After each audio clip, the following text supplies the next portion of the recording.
Hey guys, I'm back with another live stream, and we'll get started here in just a second. Hope everybody's doing well, and I'm doing another illustration, live illustration behind the scenes.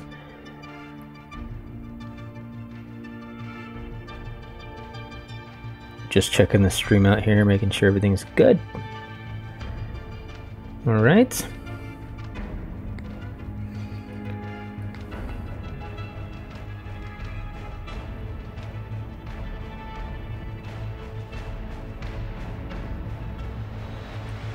So, let me know if everything's working all right and sounding good. I want to make sure that's all good to go, and then we'll get started here. All right, so what I've done is, as usual, I've just taken a picture with the phone on my camera, the camera on my phone, and I've uploaded it. I use the Google document scanner app. Let me see if I can find it here really quick. On Android.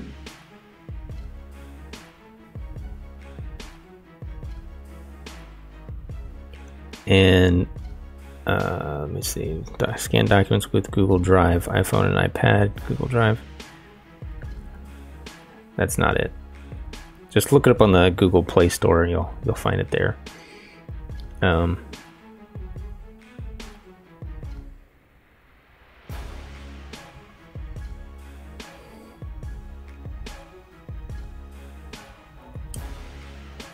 I just want to show you the icon for it. That's all I really want. This is. Nope, that's not it.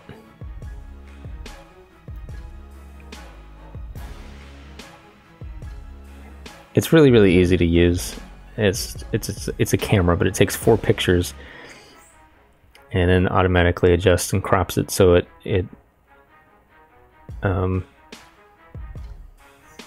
corrects some of the perspective, which is great.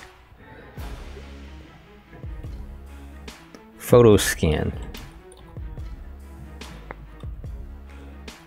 by Google. Photo scan by Google. There we go. There it is. That's what it looks like. So if you're looking on the Play Store, that's what it looks like. That's what I use, and I have it automatically back up to my Google Photos account, which is where I'm at right now, just in my browser on my desktop. Right, so here's all my photos. This one in particular, I wanted to do copy. I just copy that image to the clipboard, then go back into paint.net. We're going to create a new document, Control N. First, set up our resolution, and I just wanted to show you in this video, if we don't set a resolution first, if I go in here and start making changes to my document size, so the print size here, if I put in, it's going to be 10 by 6. So the resolution I didn't change, so it's at 96 right now. And then now I want to go and put it 350. See, the print size changed. So I do my resolution first, 350, and then change my print size. 10 by 6, so twice the size of a 3 by 5 card. And there we go. There's my canvas setup. Control V to paste in my image. I'm gonna stretch this out, holding Shift, so I actually don't want to stretch it. I just want to expand it proportionally. So I'm holding Shift, the Shift key, to do that. Okay.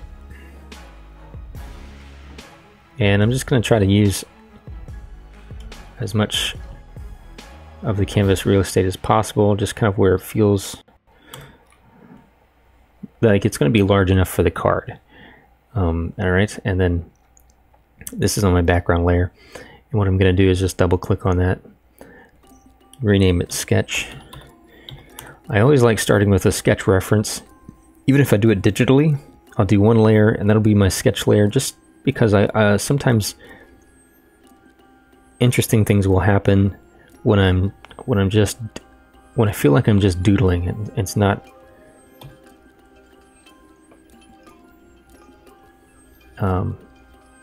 intended to be a final piece, and I don't want to lose that sort of impromptu-ness, that kind of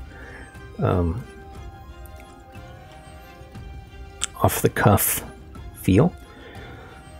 All right, so what I'm doing now is just renaming that white layer. I just filled it with white, completely white pixels, and I'm renaming it white. I use this layer later on. I'll create yet a new layer on top of my sketch layer, rename this one ink, and then I'm going to switch to my brush tool. I'm on solid black.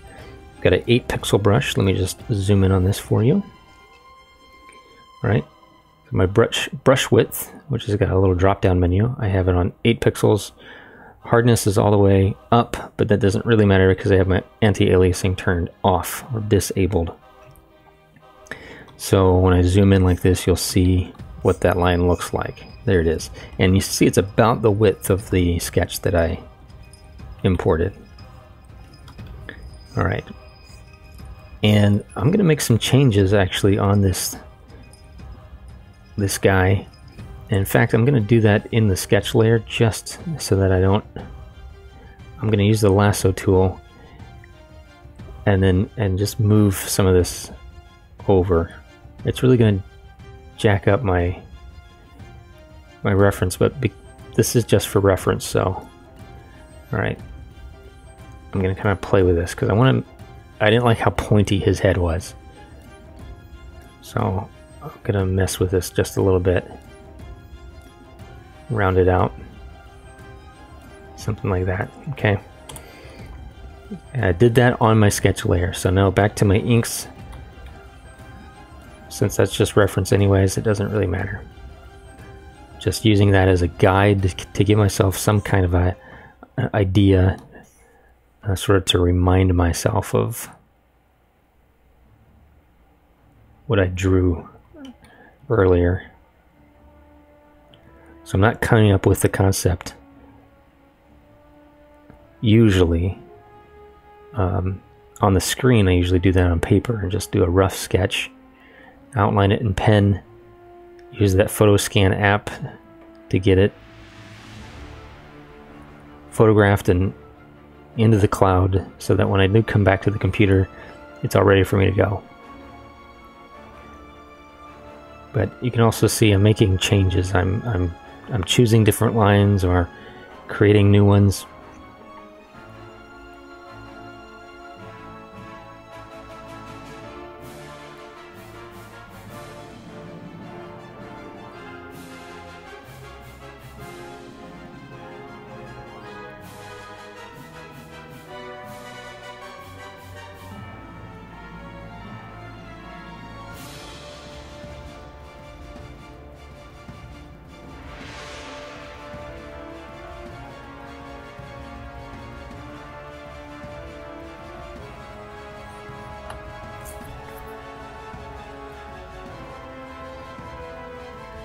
Hi Sergio, how you doing? Thanks for watching.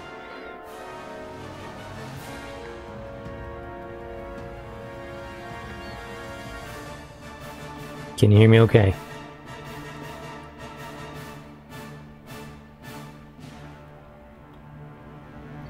We're using paint.net. Okay, I've been using paint.net for this whole series of illustrations. It is a free open source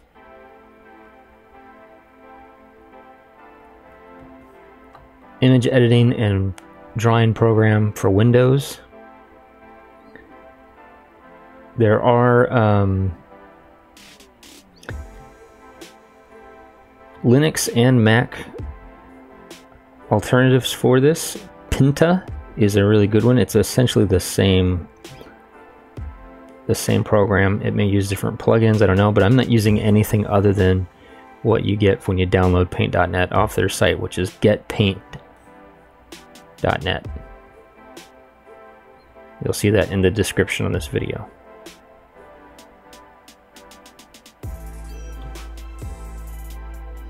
Just using a round brush. Very, very simple. All right, for this arrow, I want this to be really straight, so I can hit O on the keyboard, which switches me to the line or curve tool, and I can create very, very straight lines. To me, this is the equivalent of just using a ruler on paper. It's just a lot faster, right? So I don't consider using a ruler cheating. Why would that be cheating? For me, it's just a very, very fast way of getting straight lines. That's all I want. So I'm gonna just kind of outline the arrow here, and then kind of fill in just an impression of those fletchings, the sort of feathers that are attached to this arrow. Maybe there's a couple of threads or string holding this thing together. And I'm gonna kind of cut it right down the middle here with a freehand line, so it's a little bit more organic, and fill that bottom half in with black. Okay, then I'm gonna continue this line. I want it to look like this arrow was shot and then stuck in, and it's sort of almost being absorbed now by this ooze, this slime monster. Okay, so you see I draw around those shadows, those cast shadows, and I can fill them in with the paint bucket tool. I'm just going between F on the keyboard and B for the brush, F for the fill. And this, I do this instead of like dynamic line work, you know, thick to thin lines and pressure sensitivity on a Wacom tablet. I don't mess with any of that for this particular style of illustration. The cool thing about that is, if you got really good with the mouse, you could do the same thing. In fact, you could even do this style of illustration with a touch screen, right? You don't need pressure sensitivity. I can do it all like this. Get my eraser, erase that a little bit there, back to my brush. Just holding a pen, because I'm a traditionally trained artist, holding the pen just feels more intuitive and natural to me. And so I can be very, very fluid and quick.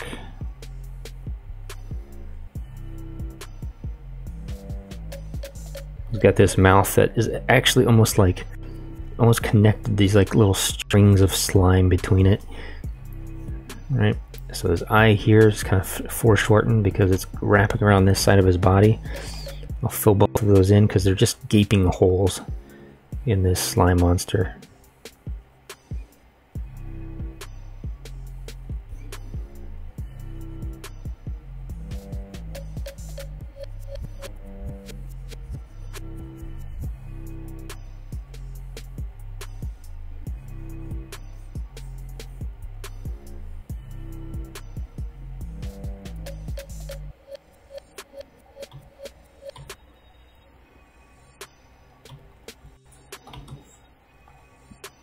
And just hold down the space bar to pan around like that very, very quickly, just like in Photoshop. Holding down that space bar. So I can be zoomed in at a comfortable level for drawing, getting some of these finer details. I don't have to see the whole thing because I've already created the reference for myself. I've done a couple of streams where I did the sketch completely in Paint.net, just on a separate layer, and then did the same process. I ink over top of it, and my ink's on a separate layer on top. I don't mess with multiply or you know, trying to isolate line art, because I'm only painting in completely black pixels, so it doesn't matter. I'm not, you know, trying to adjust levels, any of that. I'm essentially cutting out some steps. Like if I was going to do a sketch anyway, any kind of drawing traditionally, I'd probably start with a thumbnail sketch, then do a rough full-size sketch, and then do my final, in this particular style, if I was doing line art, do my final line art on nicer paper and use my light desk to trace it, to trace my full-size rough sketch. So essentially I'm going from a rough sketch right to the digital, because then what I would have to do traditionally is then scan in that refined line art. So I've already drawn it 3 times at this point traditionally. then to get it in the computer, then to mess with levels, curves, and adjustments and things like that, just to isolate the line art. I kind of skipped that whole process, and yes, I'm redrawing it, but this to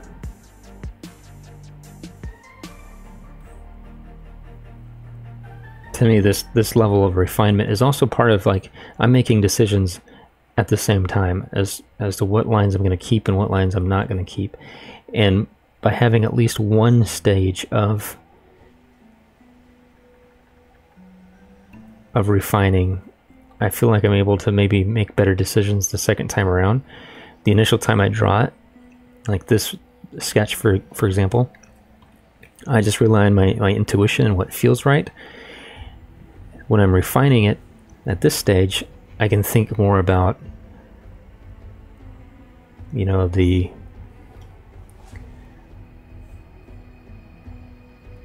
character and quality of the line itself, as well as decisions about, like, you know, should it be facing this way? Where's the light coming from? Do I want to keep this line? Does it feel awkward? Is it distracting? And sort of having a different headspace from when I'm initially drawing it is actually very, very helpful.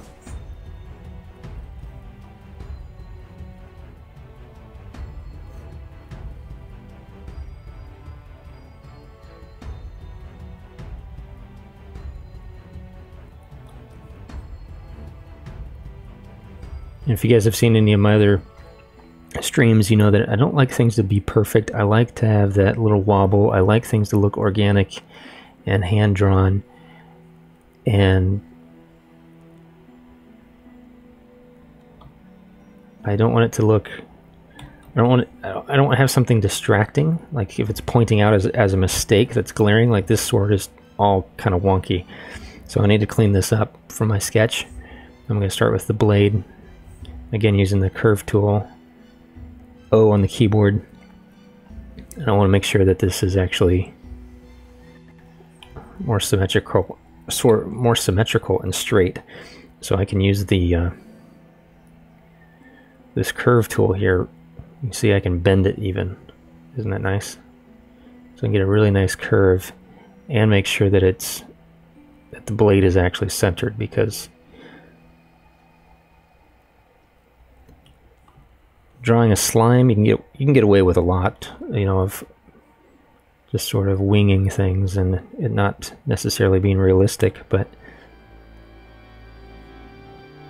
swords really do exist, and I want it to look like it could actually exist in the real world and not be all sort of wonky.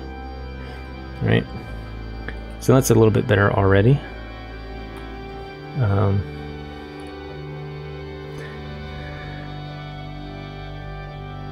Gonna try to freehand this handle, I think, and just see how it goes. That looks better. See how it, just a little difference from the original sketch made it look a lot better.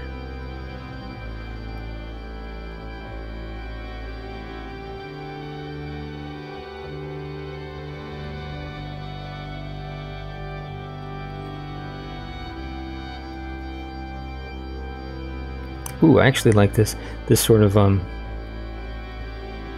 Norse or Viking style hilt. So I'm gonna use the curve tool again and get that in there like this, and then erase this line. So it's almost like the hilt, the blade is coming right out of that bend in that hilt. Okay, put in a little shadow here. And I really like these two lines. Again, another sort of Norse style design. Some nicks and scratches and scars in the blade here. We cast shadow from that side of the slime monster's face. There would also be a bit of a thicker line right here, a little cast shadow that's coming in. I want that to look like a groove in the blade.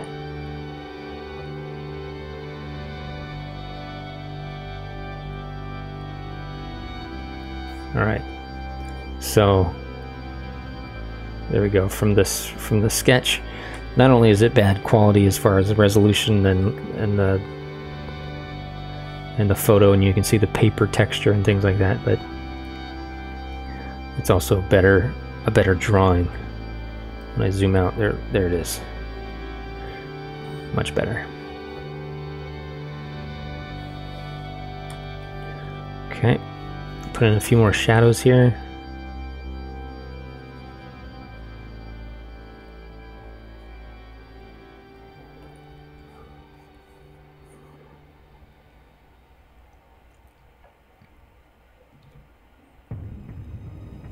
And actually, I am going to leave out these little bits that it's kind of slime that's around him, or residue that he's leaving behind. I'm just going to leave that out in this sketch, or in this illustration. All right, so I'm going to get rid of the sketch layer now. We're done with that. And there we are. Got a couple of arrows and a sword sticking out of him. Again, very, very simple. Got a couple more shadows here that are just last minute. Just want to thicken up the line on the bottom side of these. That's it. That's all I need. Maybe a couple of lines. Just when I think there's enough, just add a little more. Okay, there we go. All right. So now what I'll do is I'll switch to the magic wand tool right over here. Magic wand. Switch to that.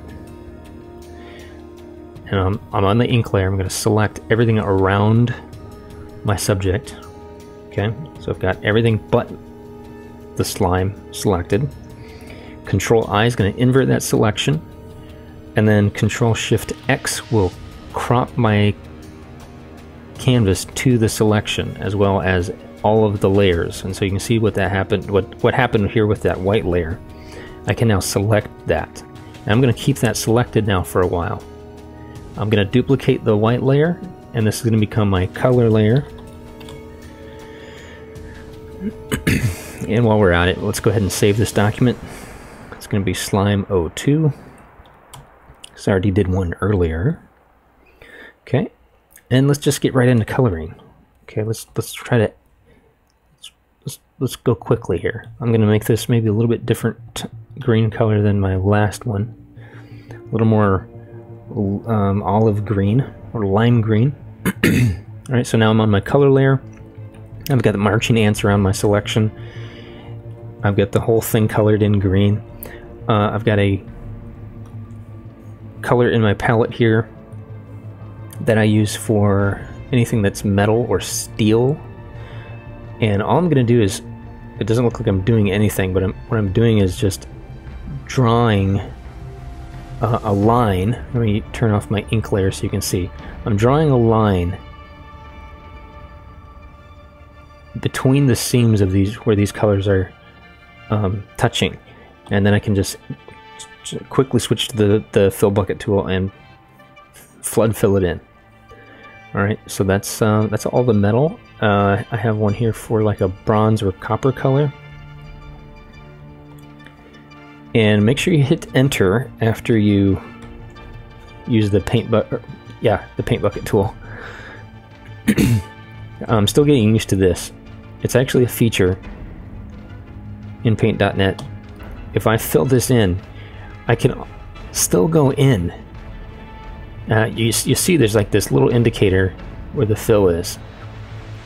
And I can change that fill color even after the fact, which is kind of interesting. Okay, then I switch to the brush tool and it goes away.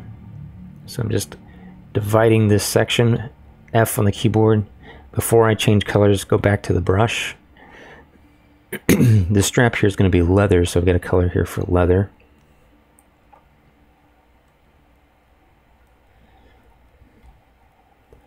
There we go. And I'll use that same brown color, I think, for for the straps or the thread on these arrows fletchings.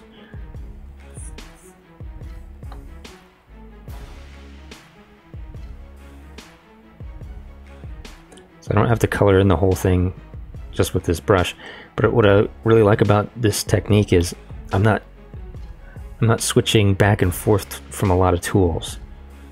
Okay, so I'm using this dark, it's like a dark burnt umber color for the sort of shaft of the arrow. Again, just drawing a single line to separate it from the other colors that will be adjacent to it. F on the keyboard, fill those in. Alright, so the fletchings, I think I'm just going to make them maybe this light yellow.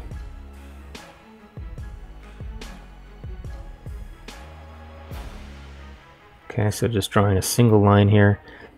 Just like if you were coloring in a coloring book and you did your borders first and then filled it in. I'm doing my borders first.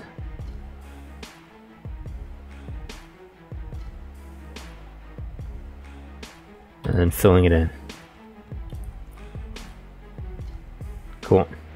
And the rest of them is just going to be all green. So we're done with the color layer. I'll create a new layer. Double click to rename it. This is going to be shading. I'm going to turn my blending mode to multiply. Opacity at 120. Click OK. And I'll switch to my purple, my dark purple color here.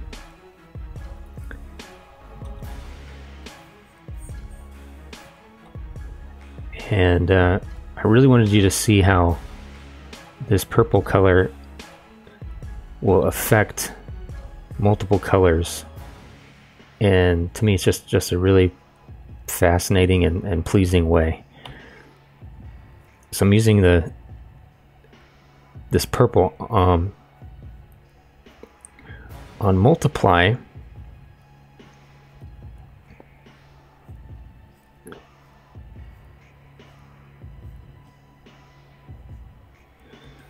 As sort of my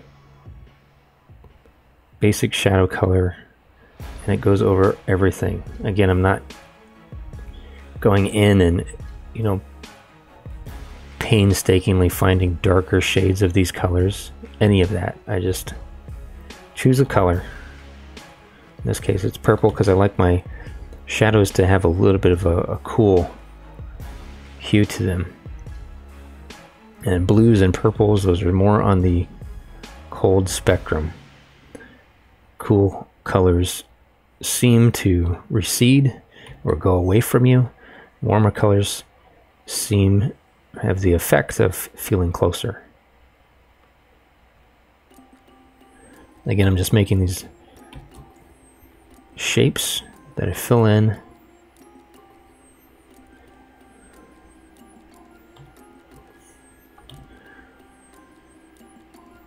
Go heavier on the underside of these things, where the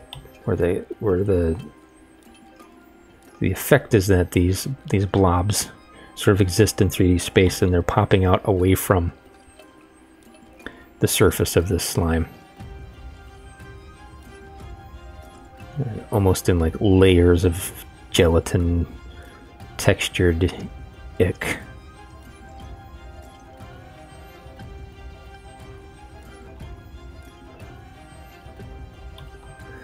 There we go.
I have a shadow underneath his brow to kind of make it feel like it's more protruding outward. In between these sort of gelatinous wrinkles.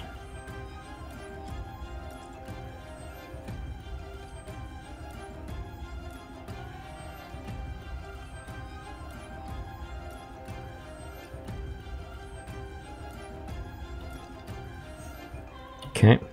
Now on the sword, see, I'm not going in and choosing new colors. I just go right over it. Just like that, and see how it affects it differently. It's more blue. Okay, I want that color right here in this recess of the sword.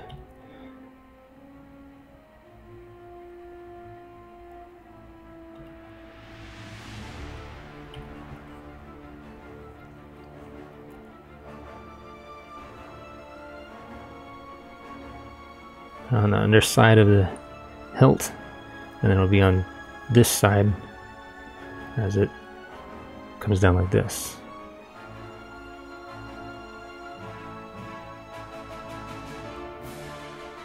I just kind of go halfway through the handle here, and then draw in just a little bit of where those straps maybe are overlapping each other, creating shadow.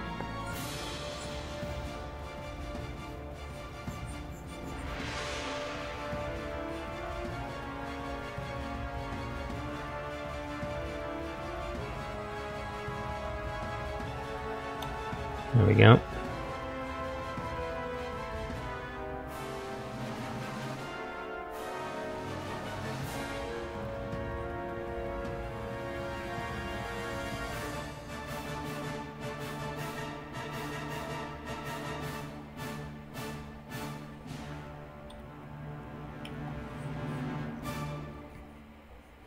While I create this artwork, I like to think about the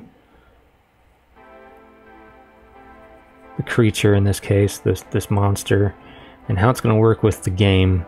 This is artwork that's going to be for a game, a tabletop game that I'm designing. Hopefully I'll be able to have it published, and it's a cards and dice based tabletop adventure role-playing game that's focused on fast-paced combat and cooperative gameplay. And you're going to have to cooperate in order to survive. It's going to be very challenging.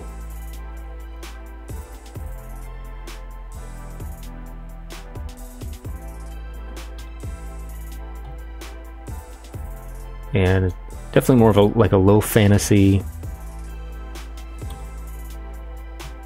kind of feel to it. Lots of these slime monsters, skeletons, goblins, orcs. Orcs will be like some of the stronger monsters, and then you'll be fighting wild beasts like wolves and bears as well. So I've been building on this idea. Started as a campaign, a homebrew campaign that I started for my family, and my wife and my kids. We would all play together, and we did a few sessions. I created a continent called Rignar and a whole world. The world was called Ingelian, and it's a huge world. But Rignar was really the place where this all started, and it has a very Viking-esque, very Norse kind of feel to it. It's a very ice and snow continent. And while I was writing this adventure, some of the themes that kind of kept coming up were poison and decay, and how when things are neglected or abused, eventually they can become corrupt and turn against you. And I liked that idea. So the thing I did not like about this campaign is that the mechanics of D&D are very complicated, and a lot of what we ended up doing was math and sort of you know, like micro mechanics and dice rolls and management of, you know, character management and all that kind of stuff. And while a lot of that also can be fun, I realized that, you know, there's something I could probably contribute more to the sort of fantasy genre role-playing game community. Something I could contribute to the hobby, and that combined multiple disciplines, multiple things that I enjoyed doing. I was already writing the story, and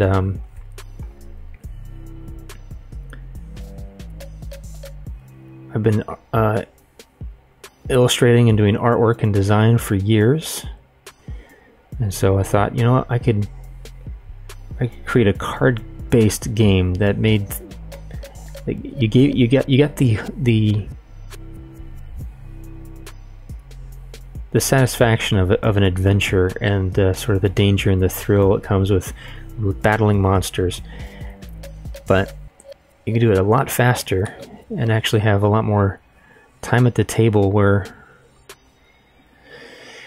you know, you're having fun and not waiting for someone else's turn to be over. Alright, so that's the shading. I'll create a new layer again, double click on that, call it highlights. Okay, and we want to put that blending mode on screen and make our opacity 120, and then I'll choose this light yellow color, and we'll start the highlights. So anyway, that was kind of the motivation and the beginnings of Rignar becoming its own game, and in a lot of ways very, very different from D&D or other D20 based systems. This game's going to use only 6-sided dice, very easy to come by, and of course there'll be a ton of them included. There'll be 9 character classes to choose from. We'll have a fighter, a barbarian, a paladin, a cleric, a wizard, a warlock, a druid, and a rogue and a ranger. I think that's 9. They'll each have unique abilities.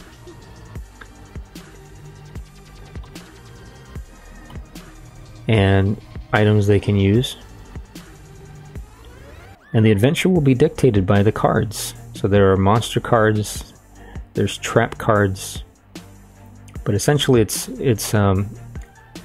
you know, I even thought that this game could actually be used as sort of a battle simulation for D&D. So you could still have like maybe the bigger story arcs going on, and then use this card game, or tweak or customize the idea of this card game to sort of streamline your battles at the table, because they can just take so long. And of course you don't have to do that, but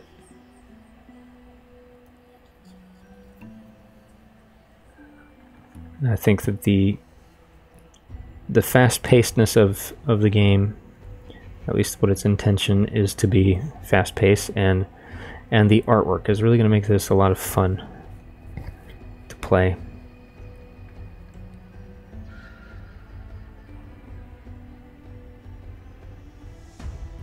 And you will have like a simulation of character progression as you equip items. Essentially, that's how it's going to feel like gaining levels. So much like in Munchkin, when you kill a monster, it'll say how many treasures you're able to draw. And so I'll have treasure cards. Essentially, it's like looting the monsters that you've destroyed and seeing what they carry, which is a very, very classic RPG concept.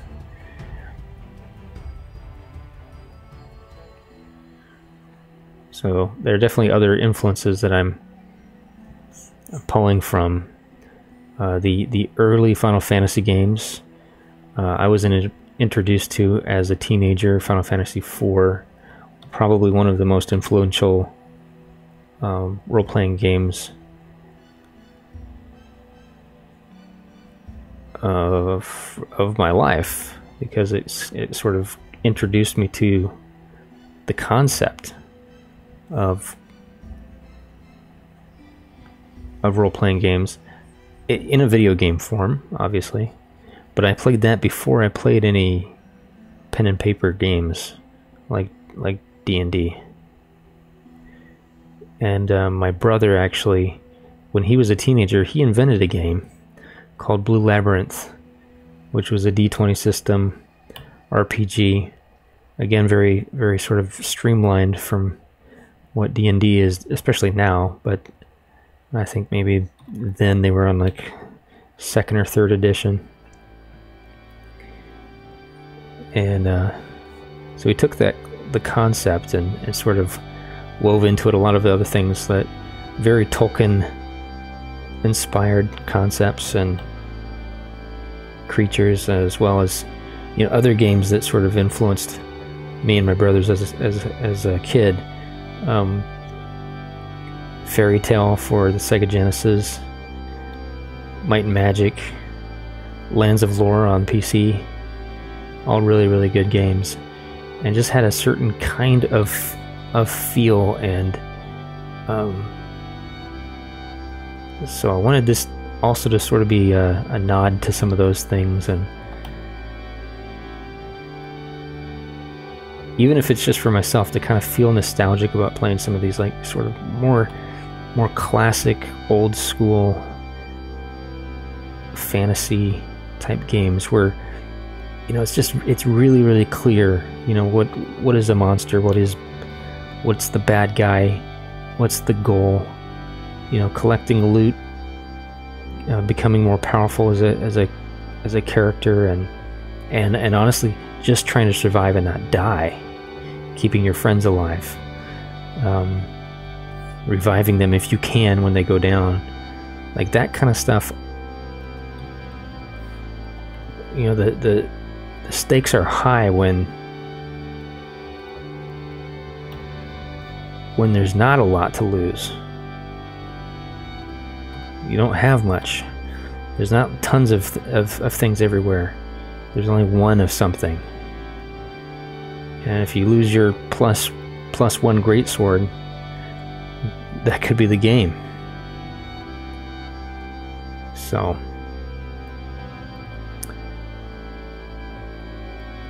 I wanted that feeling again, but in a card game, one that is very simple and fast to set up and get playing, but also has lots of playability, hours of fun. But you could also play a game maybe in half an hour.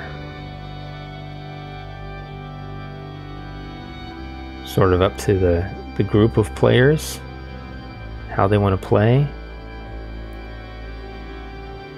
You can see it just as a battle simulation, or you can role play your moves and talk and hang out all the way through it.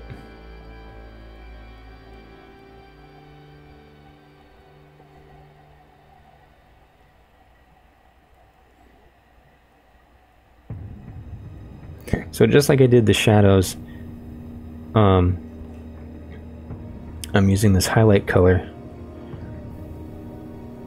on everything.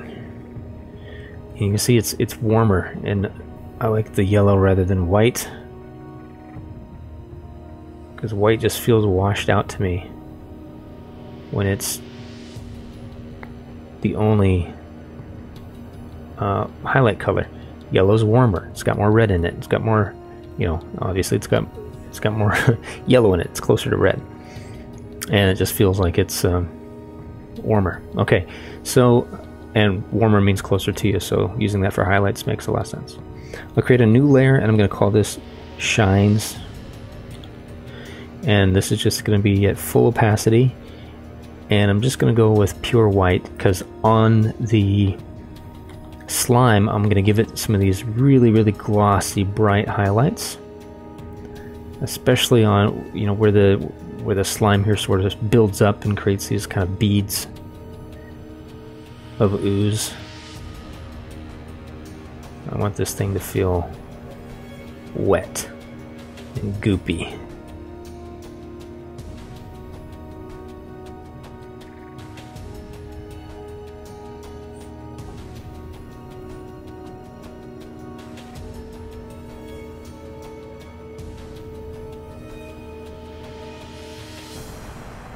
You can see I'm almost just scribbling it in here.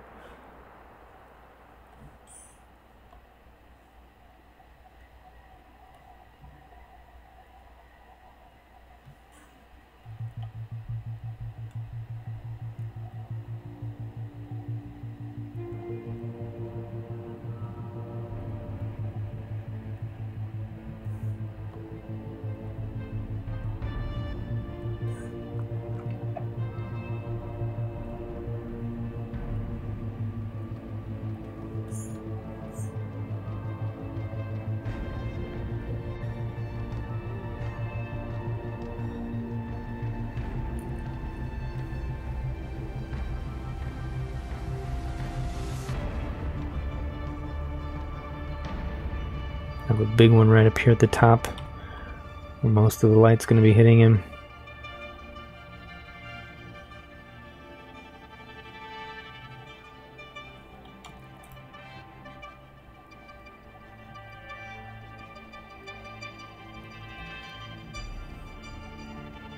Yep, I think that's good. Alright, maybe one more right here.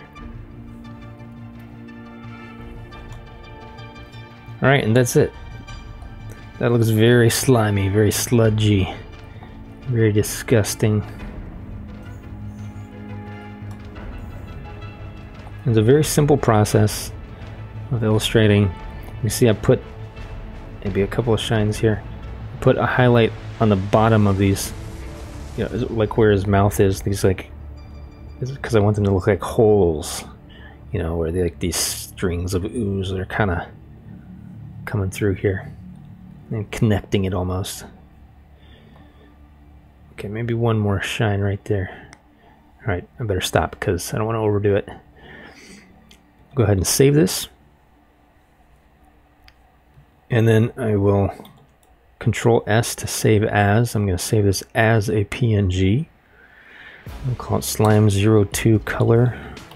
And it's going to flatten it into an image file.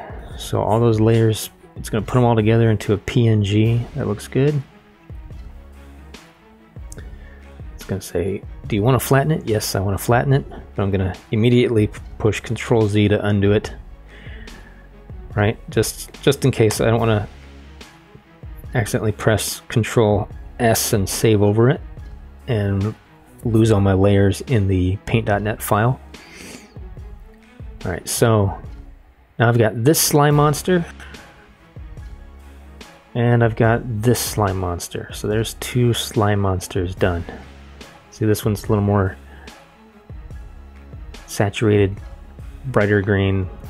This one's a little more olive.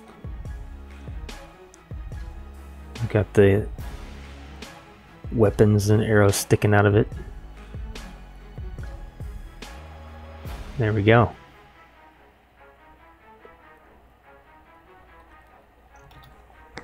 So thank you guys for watching. I hope you're enjoying the process of seeing behind the scenes how this whole thing is coming together. Doing lots and lots of illustrations that are going to become cards. I'm using Google Slides to do all that work, all the layout, all the design. And eventually we'll have a game. And it's actually, I've been playtesting it now for a while. It's a lot of fun. And you guys get to see the making of it right here. So thanks for watching. Bye for now.